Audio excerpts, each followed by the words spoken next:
Halo semua, di video ini saya mau update untuk perkembangan project saya di minggu yang kemarin. Minggu yang singkat karena ada Thanksgiving sama di hari Jumatnya itu Native American Heritage Day. Jadi ada 2 libur, jadi hari Kamis dan Jumat, jadi benar-benar long weekend.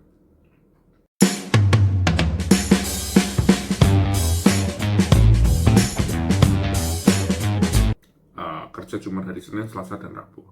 Oke, kita langsung aja mulai dari project yang pertama, project Hercules. Project ini nggak ada deployment satu ya di hari Senin kalau nggak salah, itu untuk sebuah perbaikan ya, walaupun sebenarnya tidak terlalu dibutuhkan, tapi untuk jaga-jaga aja karena di holiday ini mereka lagi ada campaign untuk nge-feature salah satu websitenya punya section untuk resipi makanannya. Nah di situ karena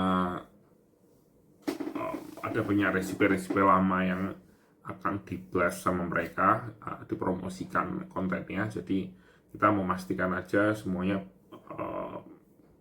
bisa kelihatan baik lah ya, karena ada beberapa bug kita lihat ya dari konten-konten lama yang agak desainnya agak sedikit ya kacau sedikit lah ya, alignmentnya agak sedikit kurang karena memang ya kontennya sudah mungkin ditulis 5 tahun yang lalu, 6 tahun yang lalu gitu ya, jadi kita tweak sedikit ya untuk memastikan kontennya tetap kelihatan rapi walaupun konten lama.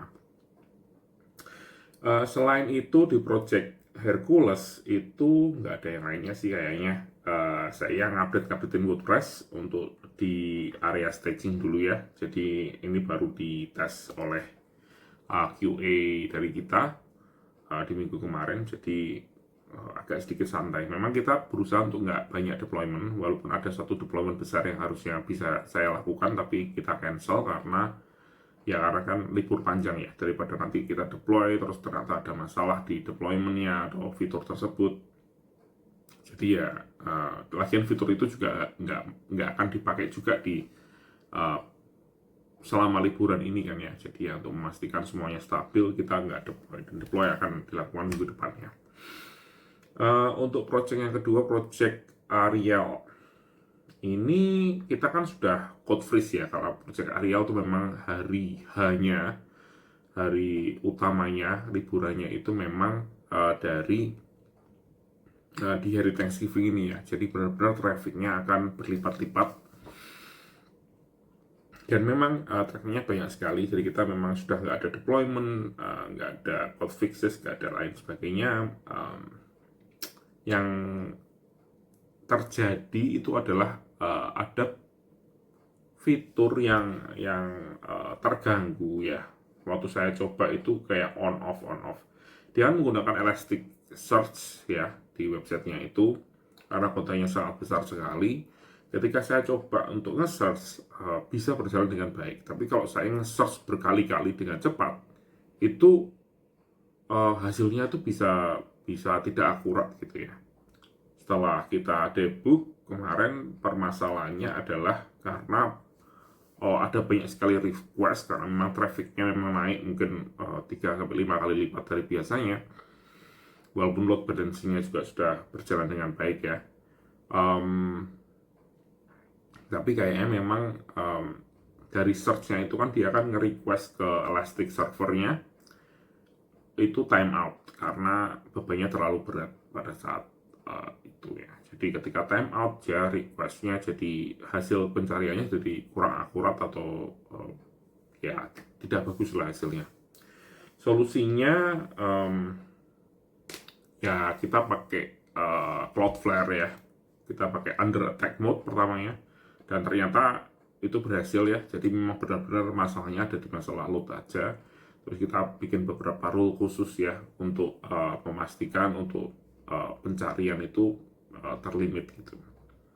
Tapi selain itu sih nggak ada yang lainnya, semuanya berjalan dengan baik. Oh iya, setelah dicek juga nggak hanya cuma trafficnya naik ya, bot dari Apple itu ternyata banyak sekali, ada sekian ribu request per menit ya dari Apple Bot, karena mungkin dia lagi nge-scrap websitenya gitu ya. Dan ya itu aja dari project-project saya di minggu yang kemarin. Yang menarik lagi nggak ada lainnya ya. Oh ya, untuk yang lainnya mungkin di tempat saya bekerja di TenUp itu ada perubahan sedikit tentang policy untuk libur ya, karena di libur atau cuti. Jadi untuk yang di tahun sebelumnya ya sampai akhir tahun ini nanti sistem yang digunakan itu adalah setiap pegawai itu mendapatkan 15, kalau nggak salah 15 hari cuti.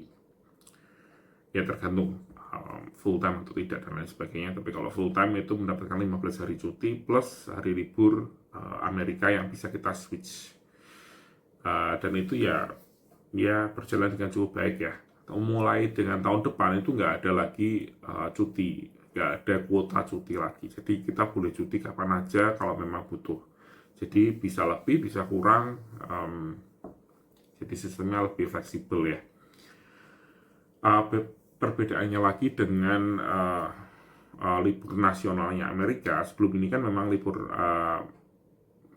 kalau kita mau ngikutin libur Amerika ya boleh, kalau enggak juga kita harus request per liburnya. Misalnya tanggal 4 Juli itu kan hari kemerdekaannya Amerika, kita mau ganti ke 1 Juli misalnya, itu bisa. Tapi di tahun depan ini sistemnya sedikit berubah, kita harus melakukan itu semua request. Biasanya kan kita bisa switch itu kapan aja ya, paling enggak ya sebulan sebelumnya lah ya, kita switch, kita ngomong ke manajer kita, oh ya untuk misalnya di bulan Juni ya, kita bilang ke manajer kita, oh untuk libur tanggal 17 Agustus, 4 Juli kita mau ganti ke 17 Agustus misalnya, itu bisa. Nanti saya tetap masuk tanggal 4 Juli, terus kita akan masuk nanti, kita akan libur di tanggal 17 Agustus. Itu kita bisa lakukan kapan aja, tapi sekarang peraturannya diperketat sedikit ya, jadi kita harus melakukan itu di bulan November, jadi untuk tahun depannya. Jadi kita harus persiapkan dulu sebelumnya. Jadi ya masuk akal sih ya. Jadi untuk perencanaan project dan lain sebagainya jadi lebih gampang ketika semua pegawai itu sudah tahu kapan mau libur, kapan tidak akan libur gitu ya. Jadi lebih terencana lah ya kami semua.